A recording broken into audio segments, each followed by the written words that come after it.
Okay guys, kind of the moment that I know I've been waiting for and some of you guys have been waiting for too. Here's the 85 F250 that now has a Cummins. It's a 12 valve 215 P pump in it. So I'm really excited about this thing. I just brought it home yesterday from Carrot Customs. John at Carrot Customs, he's great.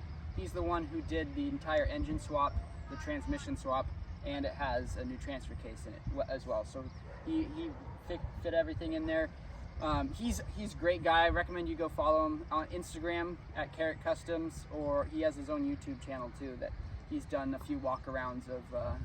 He did a walkaround on his Fummins, which is an OBS Fummins. So here's the truck. I just brought it back. I put roughly 400 miles on it, so it's still pretty fresh with me. I'll pop the hood so you guys can see it.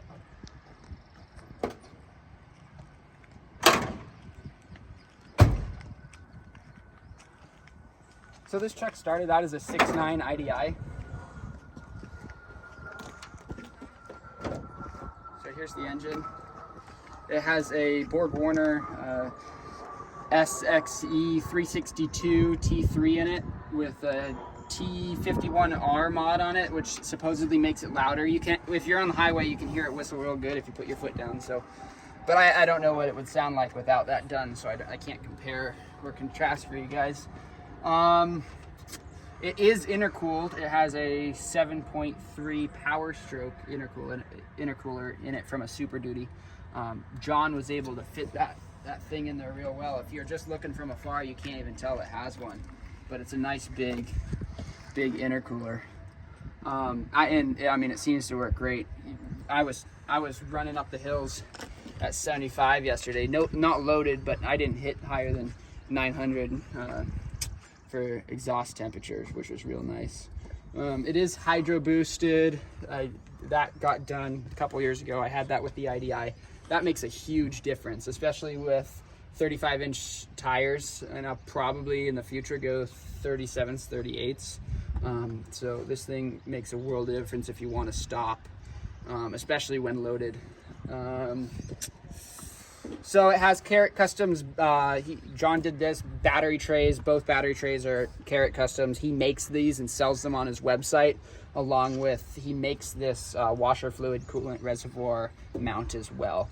This isn't stock, so the stock one was a little different, but it was a little clustered, and more importantly, the coolant reservoir on the stock IDI had seen better days. It was filled with gunk and would have been easier to buy a new one than clean that one. So that's what John did. There were a few things I wanted with this truck. One, most important, I've seen a lot of, after doing a lot of research, I've seen a lot of Cummins swaps where the engine is really far forward, so you have to run electric fans, and I really just wanted a mechanical fan.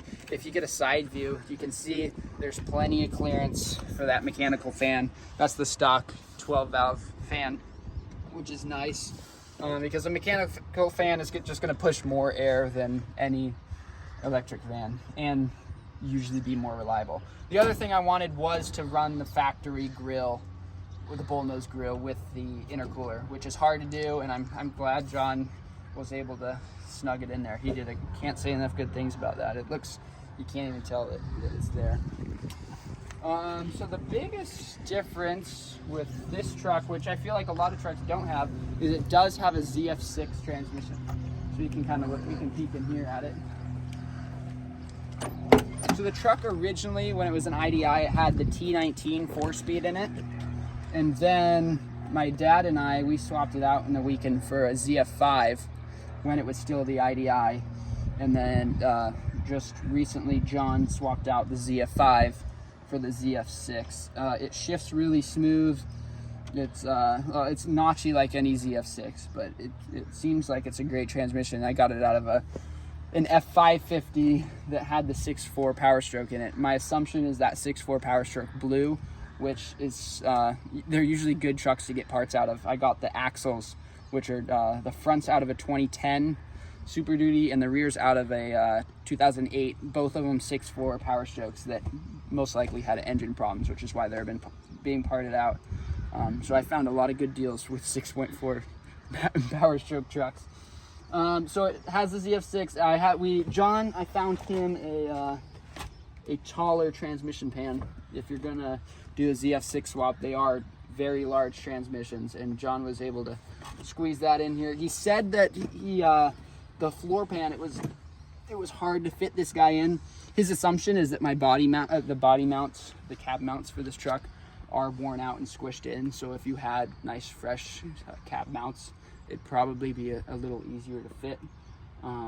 He said that he's done the swap on OBS trucks too, and he said those were easier, but those also he thinks had better cab mounts than it. That's just part of the list that needs to get done with this truck. If you want to take a peek, I don't know how well you can see under it, but here, I can take the camera. So it's 4-linked. It has RYD's Motorsports' 4-link 05 plus axle swap on it. So it's 4-linked. It's running the coil axles just up front. Carrot Customs makes this Zf6 crossmember for OBS trucks. So this is actually, if you wanted to buy one from his website, this is exactly what would come. It's the same one he sells on his website. So I guess it will work for Bullnoses as well. And my assumption is brick noses as well. There's the Zf6. I'm leaking a little fluid. I'm trying to figure out what that is. We think it's probably power steering fluid, but that's the thing with these swaps, is especially early ones, is things come up. So it does have a transmission cooler on it, because the Zf6 stock in the Super Duties had transmission coolers on them. So that's on the other side. I'll show you that, what John was able to fab up. But one of the different things about this swap is it does have a divorced Np205 transfer case from Off-Road Design. So John did a great thing. He fabbed up this whole cross member. Since it is divorced, it needs to be held up. My recommendation is, if you do go Np205, is you get a transfer a cross member, even if it's a married setup, because it is a real heavy transfer case, which means that since it's divorced, it has a really long, you can see up there, front drive shaft. And then here, if we go around the other side, there's the Zf6. You got a real short drive shaft with a slip joint on it. And then here's the Np205. The thing that's different about this Np205 is that it has a Magnum box on it. This gives you essentially an extra low range. So the thing about these Np205s is that their low range stock is, I think it's 1 to 1.96, so it's a really high low range. This one all the way down into double low gives you a 1.53 3 to 1. But the cool thing about this is, if you run the transfer case in high and the reduction box in low, it gives you the same low as the stock BorgWarner. I think it was a 1345, which I had. So I essentially will have the same low range as when the truck was an IDI with the BorgWarner transfer case in it. So here's the other side of that Np205 transfer case. It's really stout. If you come up here is that Zf6 transmission cooler. There's a grate on top to kind of protect the fins on it. There's a fan down below. I've never seen the fan come on. Like I said, I've only driven it 400 miles though. John had the same setup on his white and red truck before he sold it, and he said that he only had it come on one time when he was driving in Southern California on a hot day while pulling a heavy load, which I believe. I don't foresee this transfer case getting real hot anyways. Here's the Sterling 10.5 rear axle. It's out of I said it was 2008 F250. They're the same in F250s and F350s. It has disc brakes, which is really nice, especially with the hydroboost. Those two things make this truck stop really well. And both the front and rear axles have aux lockers in them. I've been having some problems with the aux locker cables, so I'm going to change out to an air setup here. Temporarily, I'm going to use CO2 cans, or use one CO2 can. And eventually, I was talking to John, I want to bring the truck back to him. And eventually, this isn't anytime soon, to get an onboard air system, whether that be belt driven, or John actually even mentioned gear driven. So that is to come. Here's the fuel filter setup. It's has a fuel filter and a water separator on it, which is really nice. The truck, since we have this divorce transfer case, is running only one fuel tank. It's a 38-gallon fuel tank in the rear, which honestly just complicates the system a lot less. It's a real simple, just one fuel tank.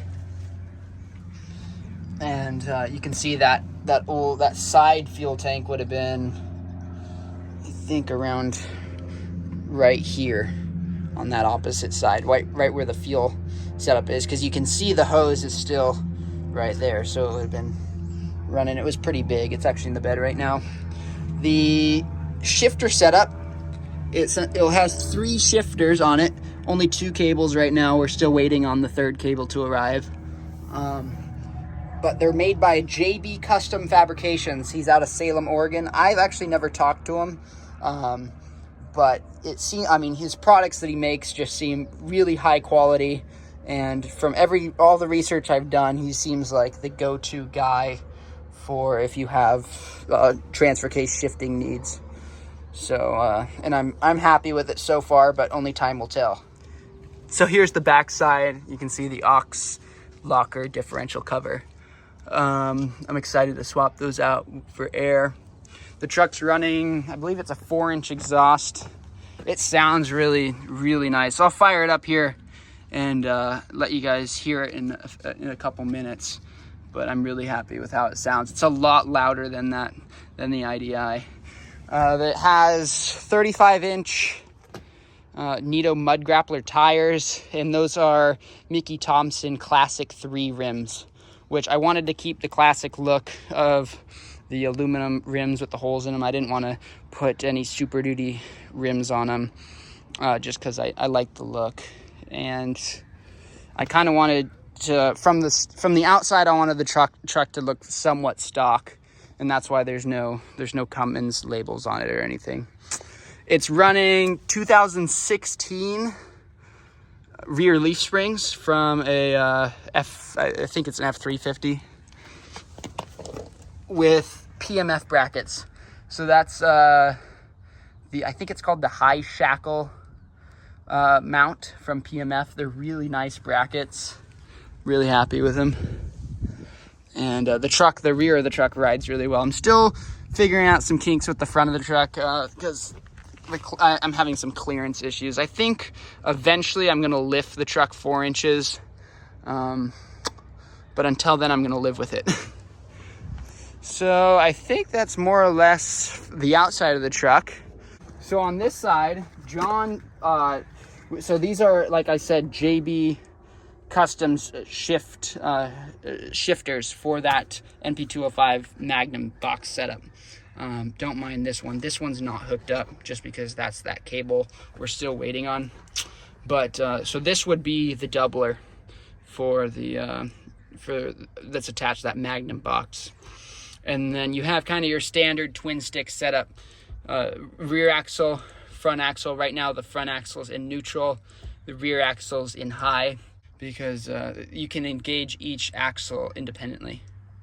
So the front axle is technically in high, the rear axle is in neutral, so it doesn't spin.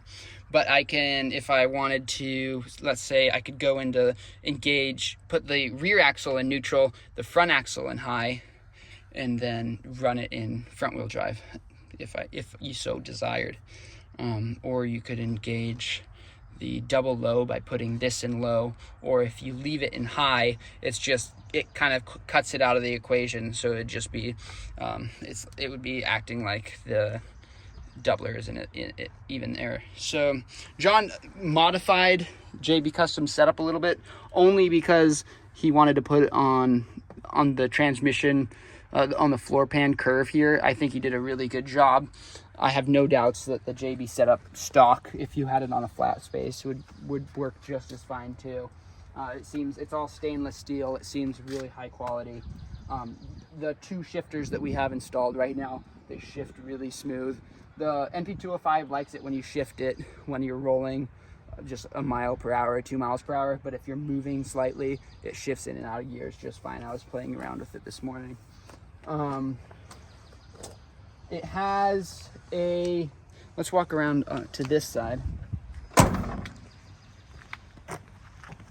Oh, I forgot to mention, it has a coolant filter. I ran this same one with the IDI. Definitely recommend one of those. I think I swapped out 3 of them within the first 500 miles because they got clogged, because there was so much gunk in that IDI coolant. And that was even after a coolant flush. So if we come around back to this side, I did a whole video on this, but it does have a Dakota Digital gauge setup in it. Every single gauge works except for the tachometer. That'll be worked out later, but it was essentially plug and play. Just take the sending unit. All John had to do was take the sending units out of the IDI and put them in with the correct fittings into the Cummins. And then the speedometer and odometer are GPS driven, so you didn't really even have to touch that. And I'm really happy with that setup, because when it was an IDI and I had the axle swap done, I didn't have to touch the speedometer. It just worked just fine, even with the bigger tires. So you could re-gear, put bigger tires on, put smaller tires on, and your speedometer will always be accurate, which is really nice. So I'm gonna start this thing up and then let you hear how it sounds.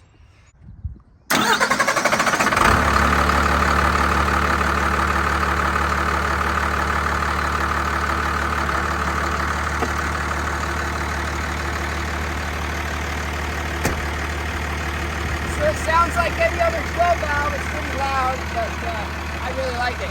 Thanks guys for watching, and go check out JB Custom.